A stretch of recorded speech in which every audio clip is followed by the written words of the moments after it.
Sabe o que essas imagens têm em comum?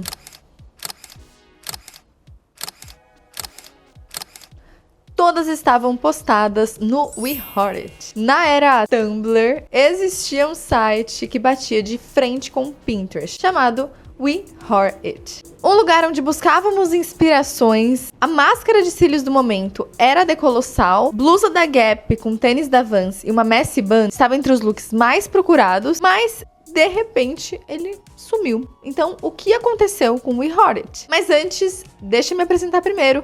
Eu sou Mariana Quintas e aqui você está no nosso universo onde falamos sobre moda, histórias da moda, que se depender desse canal, elas nunca serão esquecidas, então já vai se inscrevendo. Você sabia que o WeHeartIt foi fundado por um brasileiro? O nome dele é Fábio Giolito e ele fundou o site em 2007. Ele criou o WeHeartIt com o intuito de guardar e ajudar a organizar suas inspirações de fotos.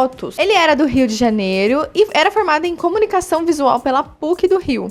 E na época, ele sempre foi focado em internet, tecnologia, chegou a trabalhar no site da Globo.com e no Yahoo. Então ele estava sempre criando sites que milhões de pessoas acessavam todos os dias. Falando do WeHeartIt, pelo fato do site ser todo configurado em inglês, isso acabou facilitando a internacionalização do site. Então, o país em que ele mais alcançava eram os Estados Unidos. É claro que o site também tinha uma opção em português, por isso que ele também fez tanto sucesso no Brasil. Para vocês terem uma noção, o WeHeartIt foi criado em 2007, o Tumblr também em 2007 e o Pinterest só em 2010. Então, gente, o WeHeartIt andou muito para que o Pinterest pudesse correr. Entrando na página inicial do WeHeartIt, era mais ou menos como é a disposição do Pinterest, assim, várias imagens que você ia scrollando infinitamente. E as imagens eram postadas por perfis aleatórios. E aí, somente criando uma conta, você conseguia dar um coraçãozinho na imagem e deixar essa imagem que você deu um like meio que na sua pasta de curtidas. Você também poderia compartilhar suas fotos, obviamente.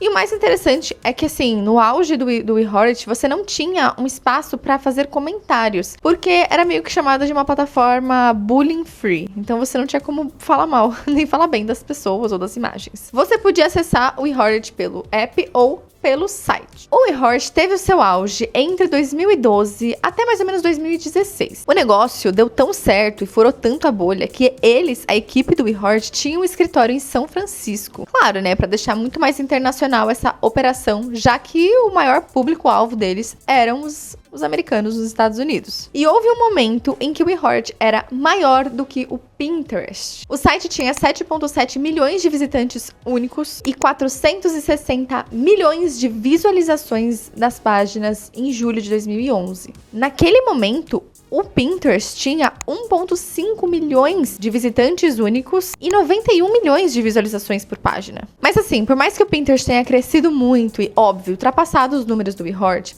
o Pinterest acabou ficando muito caro para investidores. E todo mundo sabe, né, que dentro do Pinterest existe uma página de anúncios, né, você vai rolando, você vê que tem alguns anúncios. No WeHeartIt é a mesma coisa. Só que os números do WeHeartIt também eram muito bons, só que ele era mais barato para investidores. Então, você anunciar no WeHeartIt acabava sendo muito vantajoso para as marcas também. No auge do WeHeartIt, eles chegaram a trabalhar com grandes marcas, porque foi meio que o início, né? Porque se o Pinterest estava engatinhando naquele momento, era o WeHeartIt onde as marcas estavam olhando e prestando atenção, porque você imagina ter uma página onde você serve de inspiração para muita gente, cria muito desejo entre as pessoas. É óbvio que as marcas querem ser essas marcas que te causam esse desejo. Então eles fizeram grandes parcerias com muitas marcas, como por exemplo com a Abercrombie, que foi uma das primeiras anunciantes no WeHeartIt.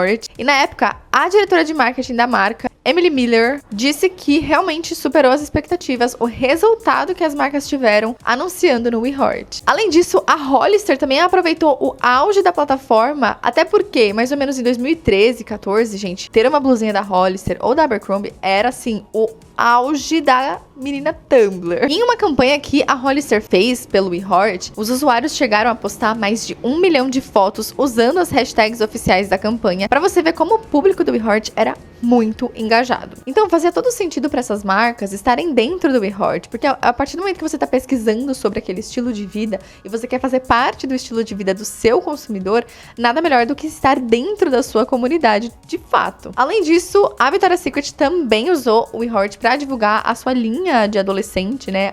Pink. E assim, gente, o WeHeart, ele era basicamente um Pinterest, só que pra mais adolescentes. Até porque o público-alvo do WeHeart era mais ou menos meninas de 15, assim, 18 anos. Então, na época, eu tinha, tipo, 12, 13, 14, quando eu comecei a mexer no WeHeart. Era onde exato essas marcas, por exemplo, essa linha da Victoria's Secret, a Teen Vogue também era uma grande patrocinadora do WeHeart. Eles estavam junto com a marca desde o início, né, que eles começaram a bombar nas mídias sociais. E a Drew Elovitz, que era gerente de mídias sociais da Teen Vogue, disse na época que eles se juntaram junto com a equipe do WeHeart para entender qual tipo de conteúdo iria performar melhor ali na plataforma, qual nome de usuário que eles teriam ali. E ainda disseram assim, abre aspas, nossos recursos visuais impactantes, aliados ao nosso público antenado em mídias sociais, fazem do WeHeart a escolha perfeita. Mas queríamos garantir uma conexão autêntica e emocional com o público aqui. Fecha aspas. E assim, pra falar realmente na pele como funcionava a divulgação das marcas pelo WeHeart, eu, como usuário da plataforma, mais ou menos em 2014, foi a primeira vez que eu fui pra Disney. E assim, ir pra Orlando nessa época era o auge, era super Tumblr, todo mundo ali com o seu Crocs no pé, cheio de pins, moletom da Gap, shortinhos jeans, tudo isso tava no auge. A primeira coisa que eu procurei foram simplesmente tudo que eu via no WeHeart, tudo que eu salvava, tudo que eu dava coraçãozinho, né? Tudo que eu ia horteando ali. E eu lembro até que, tipo, quando eu falei que as máscaras da Maybelline eram, sim, as mais disputadas, eu comprei simplesmente todas. Todos os formatos. Eu lembro que tinha uma com a tampa verde e o tubinho rosa. Eu lembro que tinha uma roxa, que tinha uma tampa assim. Eu comprei absolutamente todos. Todos os Baby Lips também, que era o auge. E eu consumia muito conteúdo nessa época de influenciadoras americanas. Eu amava várias. Elas eram todas muito Tumblr, assim, na minha cabeça. Então eu tinha todos aqueles Balm do iOS, que era uma bolinha. Eu comprei um de cada cor quando eu fui. Porque eu fiquei simplesmente alucinada que eu finalmente poderia ter as coisas que eu via no WeHeart. Óbvio que eu tinha minha página no WeHeart e tirei várias fotos Tumblr das minhas coisas quando eu cheguei de viagem. E qual tipo de conteúdo você podia encontrar no WeHeart? Basicamente, conteúdos, né, de inspiração eram uma coisa mais aspiracional, sempre com tons pastéis. Existia muito filtro nas fotos naquela época, aqueles filtros clássicos do Instagram. E aí tinha, assim, a maioria do conteúdo, né, pelo menos no começo, não tinha vídeo, era só imagem. Então, assim, quando tinha um tutorial de maquiagem, era tipo vários quadradinhos mostrando o tutorial de fato. Então tinha tutoriais de make, tutoriais de nail art, tinha DIYs, aí tinha fotos Tumblr pra você recriar, fotos com frase de filme, de livro, aquelas fotos montadas, né, com um MacBook, um Starbucks, um iOS, ou tipo o iPhone da última geração do momento. Realmente muito lifestyle, muita logo do Starbucks, porque era o auge você tirar fotos, né, com a loginho do Starbucks. Além de trechos de músicas pra você sofrer também um pouco, tinha uma certa parte ali, um submundo bem depressivo olhando hoje em dia. Em 2016, a marca fechou uma parceria estratégica com um grupo de marketing de influência chamado The Blue Market. O objetivo de atrair mais anunciantes e mais usuários. A Blue era uma empresa liderada pelos co-CEOs Steven Forkosh e Kevin Jonas.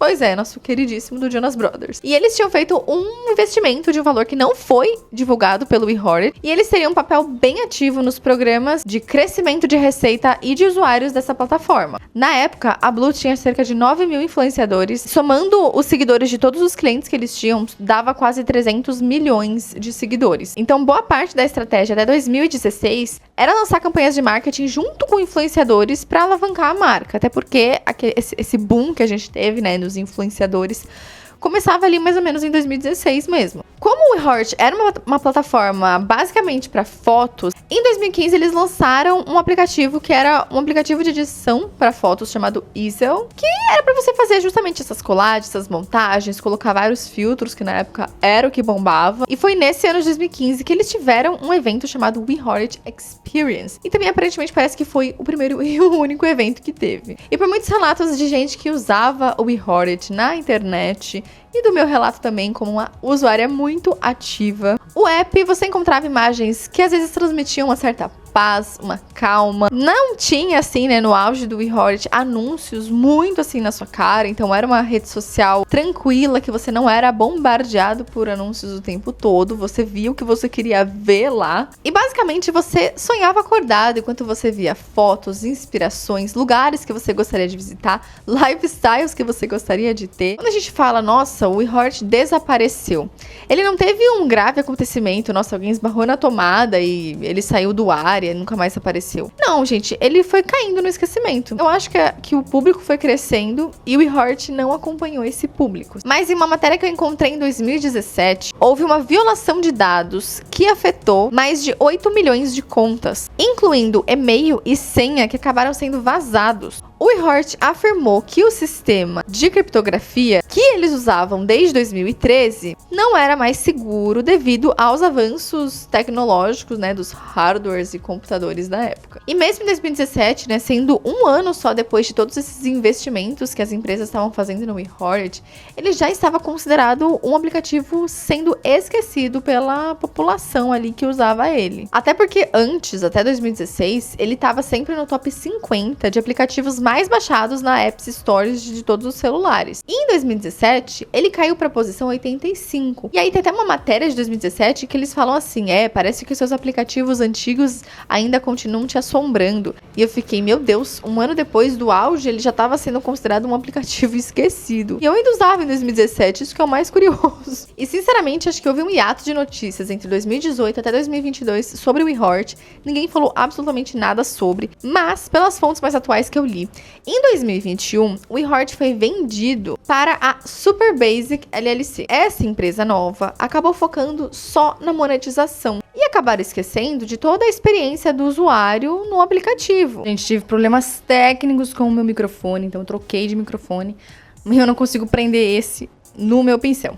Então, perdão se alterar alguma coisa no áudio. E o site começou a ficar tão cheio de anúncios que isso desagradou muito grande parte do público, né, que acessava o site. E aí que eu acho que muita gente acabou migrando, né, gradativamente pro Pinterest. E aí, assim, eles começaram a fazer modificações que não fizeram o menor sentido. Então, depois de um tempo, eles tiraram a opção de você fazer um upload de foto. Então, você só poderia, fazer o download ou ver as fotos que já estavam postadas na plataforma. E depois de um tempo, o WeHorrit sumiu e virou um aplicativo de fotos, né? Um aplicativo de edição de fotos, apenas. E por esse aplicativo você poderia, né, editar suas fotos, colocar filtro, colocar legendas. Tinha até uma parte de, uma seção de inspirações, que você podia ver algumas inspirações de fotos de outras pessoas.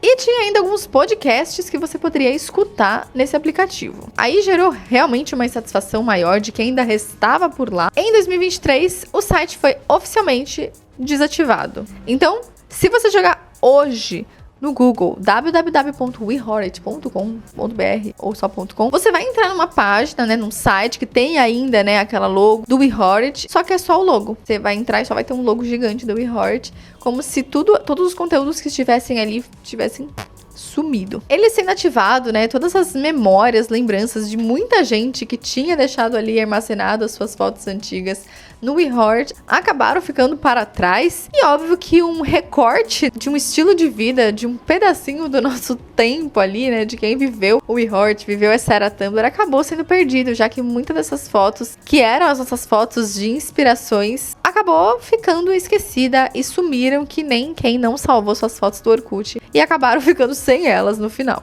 E o mais curioso é que muita gente só percebeu que o WeHorrit tinha sumido, assim, um certo tempo depois que ele realmente desapareceu. Até porque eu acho que muita gente deixava suas fotos antigas armazenadas lá. E vira e mexe, né? Quando você queria lembrar de uma época, você entrava lá e via suas fotos. Falava assim, meu Deus, nossa, olha o que eu postava. Ou, olha o que tava na moda na época. Infelizmente, ou felizmente, o WeHorrit acabou sendo engolido pelo Pinterest mesmo. E muita gente acabou migrando essa plataforma, inclusive eu. E o Instagram do fundador do WeHorrit é fácil de encontrar, porque eu achei. E assim, gente, eu dei uma leve risada, porque nos comentários das fotos dele tem muita gente indignada que o WeHorrit sumiu.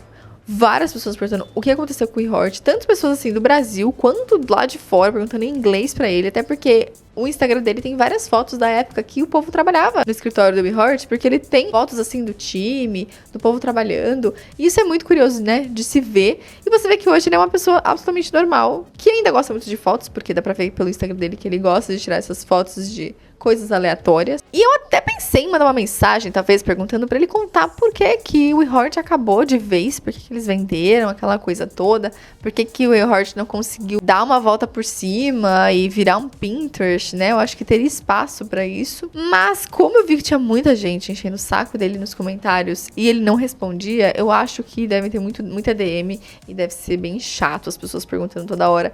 Por isso que eu vou deixar em aberto, se um dia ele ver esse vídeo e ele quiser comentar, fique à vontade. Mas também pra deixar aí aberto pra gente não tem como ter uma certeza do que realmente aconteceu nos bastidores dessa negociação. E se você sente falta do WeHeart, existe uma página no Reddit dedicada pra quem sente falta do WeHeart, falar sobre o WeHeart. Então vale a pena desabafar por ali e tentar conversar com outras pessoas que também gostavam na rede social. Eu tinha certos ciúmes do WeHeart e eu era, tipo assim, defensora ferrenha do aplicativo, da plataforma, porque eu tinha um app, eu entrava no site, e eu lembro que um dos meus maiores hobbies era ficar assim, acho que se eu tivesse um recorde de quanto tempo você passou vendo o WeHeart na sua vida, eu ganhava, porque eu acho que eu passava, tipo assim, umas 4 horas seguidas vendo imagens no WeHeart. Eu gostava de mexer, às vezes, de madrugada, assim, que minha casa inteira já tinha ido dormir, eu ficava na sala, no computador. Só que, quando o Pinterest começou a bombar, eu falei, cara, se as pessoas gostam tanto, é porque deve ser legal. E aí, o que eu fiz? Eu comecei a migrar aos poucos. Então, eu deixava 2 abas abertas. Uma do WeHeart e uma do Pinterest.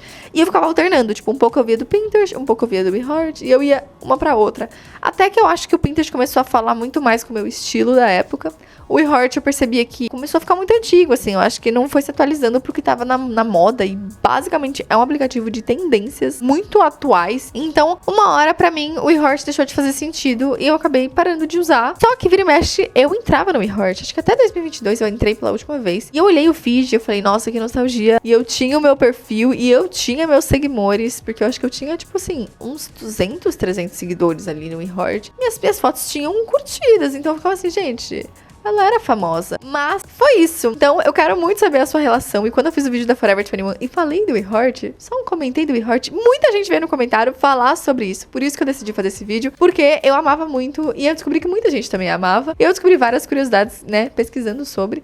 E quis compartilhar com vocês. Então, se você gosta desse tipo de assunto, se você gostou desse vídeo, deixa o like, porque dá trabalho pesquisar sobre. E também se inscreve no canal para você não perder nossos vídeos que temos toda semana aqui nesse canal. Então é isso, gente. Um beijo e até o próximo vídeo.